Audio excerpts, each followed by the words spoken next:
আর আমি যে কথাটা বলছি নির্বাচন আগে মানুষের কাছে যে আমার দরজা সবার জন্য খোলা থাকবে, তা আমি আজকের থেকেই দরজা খুলে রাখলাম এবং আমি যতদিন বেঁচে থাকবো, আমি 5 বছর থাকলে আমি 5 বছরে দরজা খোলা থাকবে প্রত্যেকটা জনসাধারণের জন্য, প্রত্যেকটা নাগরিকের জন্য, দল মত নির্বিশেষে সবাই আমার কাছে আসতে পারবে এবং সবার সুবিধা অসুবিধা আল্লাহ যতটুকু ক্ষমতা আমাকে দিছে আমি সেটা দেখবো আর কি।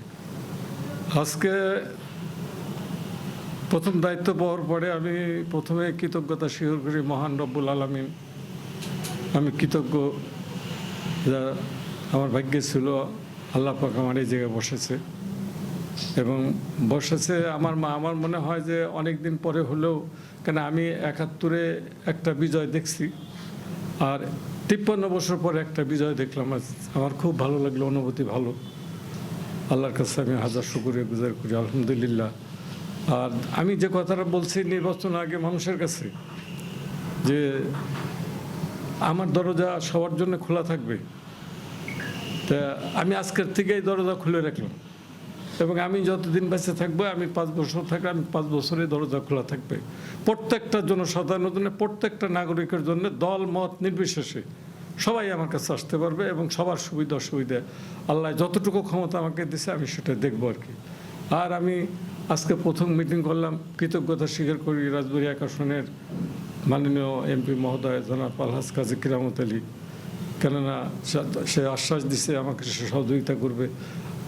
আমি জনগণের কাছে আর একটা ওয়াদা দিয়ে আসছি যে আমি 5 বছর চেষ্টা করব আমি এই সদর উপজেলাটাকে একটা দুর্নীতিমুক্ত মডেল উপজেলা করার জন্য আর কি। এবং আজকে এমপি মহোদয় এবং ইউনো মহোদয় দুইজনই কথা দিচ্ছে যে আমরা আপনার সার্বিক সহযোগিতা করব। এই জন্যে আমি চেষ্টা করব দুর্নীতিমুক্ত করার জন্য আর কি, যাতে জনগণ, এই উপজেলার জনগণ যাতে কোনো অফিসে আসে তারা যাতে মানে বিমুখ না হয়, তারা যাতে কষ্ট না পায়, ফিরে না যায়, আমি সেটা আপ্রাণ চেষ্টা করব এবং আমার যতটুকু শক্তি আছে আমি সেটুকু প্রয়োগ করে আমি দুর্নীতিমুক্ত করার জন্য আমি চেষ্টা করব।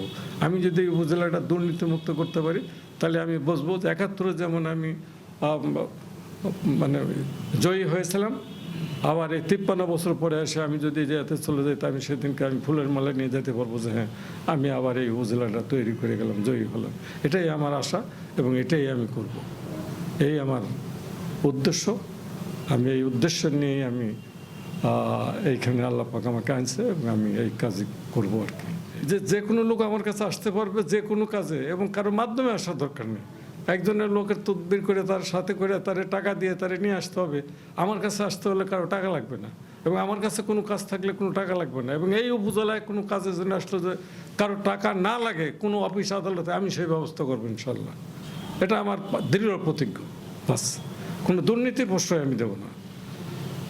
আর আমি কোনো, যেহেতু আমি এখন উপজেলা চেয়ারম্যান হয়েছি, আমি এই উপজেলাবাসীর সব লোকের জন্য, আমি ভালো লোকের জন্যে, কিন্তু একজন এই দুর্নীতিগ্রস্ত লোক হোক বা একজন মানে বা আবার ব্যবসা করবে, এই ধরনের কোনো লোকের আমি প্রশ্রয় দেবো না এবং আমার কাছ থেকে তারা কোনো সহযোগিতা পাবে না।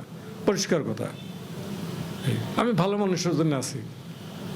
আর এই সদর উপজেলায় যা আসবে, যেখানে যেই মানে পরিকল্পনা মাফিক যে টাকা রাস্তা, মসজিদ, ঘাট বা মানুষের, গরিব মানুষের জন্য আসবে, সেই টাকা সেখানে আমি খরচ করব। তার জন্য একটা টাকা কোনো জায়গায় কাউকে দিতে হবে না, পরিষ্কার কথা। ওই যে ওইখানে ওই মিটিংয়ে কিন্তু ওই যে মৎস্য প্রাণী কর্মকর্তা বলছে যে আমি একটা স্কুলের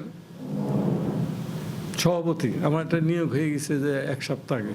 ওই দিন আমি গত শুক্রবার আমি ছিলাম হলো মন্ত্রী মহোদয়ের সাথে গলন্দ সারাদিন, এবং উনি আমাকে বারবার টেলিফোন করছে যে স্যার আপনার কোনো পছন্দ আছে না? কেন না, আমার কোনো পছন্দ নেই, 1-2 ভালো হবে সেই 2জনটা নিয়ে নেবেন। আজকে মিটিংটা সে বলছে যে আমি এরকম আর কোনো দিন আমি কারো কত মিটিংয়ে গেছি, নিয়োগ দিয়েছি, আমি এরকম কেউ শুনি। তো আমার কথা, আমি যাদের নিয়োগ দিয়েছি আমি কিন্তু তাদের চিনিও নেই। তাদের যদি আমার সামনে দাঁড়িয়ে যে ঘুরে, আমি কিন্তু চিনব না। তাদের ছিল ডিজির প্রতিনিধি ছিল, ডিসি সাহেবের প্রতিনিধি ছিল, পানি সম্পদ কর্মকর্তা, আমার হেডমাস্টার ছিল, 4 জন ছিল, আমি অনুপস্থিত, আমি সভাপতি। সই তো আমার করা লাগবে, নিয়োগ তো আমি দিছি। কিন্তু আমি তাদের উপরে চাই দিয়েছি যে আপনারা যে দুইজন সিলেকশন ওই দুইজনই আমি নিয়োগ দেবো, তাই দিয়ে দিছি। তো সমস্যাটা কেন? খালি এই দুটো বললেন, আমি কোনোদিন আমি নিইনি। আমার স্কুলে 22 জন শিক্ষক আছে, তা ওর ভিতরে 14 জন আমার নিয়োগ দেওয়া আমার সময়কার। আমি নাম বলে দিতে পারি, তোমরা যে কোনোভাবে যে কোনো জায়গায় যা জিজ্ঞেস করবা যে কোনো রকম তাদের কাছ থেকে একটা টাকা আমি কোনোদিন নিচে কিনা, এক কাপ চা কারোর কাছ থেকে খেয়েছি কিনা আমি কিনা। আমি যদি শিক্ষকদের কাছ থেকে টাকা নিই, সে তো দুর্নীতি করবে, সে টাকা তোলার জন্য দুর্নীতি করবে না। আর আমি যদি না নিই তাহলে সে দুর্নীতি করবে না। তাহলে আমি বিনা পয়সায় আছি, সমস্যা কি? তো সব জায়গাতে টাকা নিতে হবে এমন তো কোনো কথা নেই। মানুষের উপকার তো করতে হবে, নাহলে আল্লাহ আমার এই যে এই চেয়ারে বসেছে কেন? বা বসানোর আগেও আমি মানুষের অনেক উপকার করছি, অনেক দুর্নীতি করছি। আমি মুক্তিযুদ্ধে থাকা অবস্থা থেকে মানুষের উপকার করে আসতেছি। আমি মৃত্যু পর্যন্ত আমার যতক্ষণ জ্ঞান থাকবে আমি মানুষের উপকার করব, এটাই আমার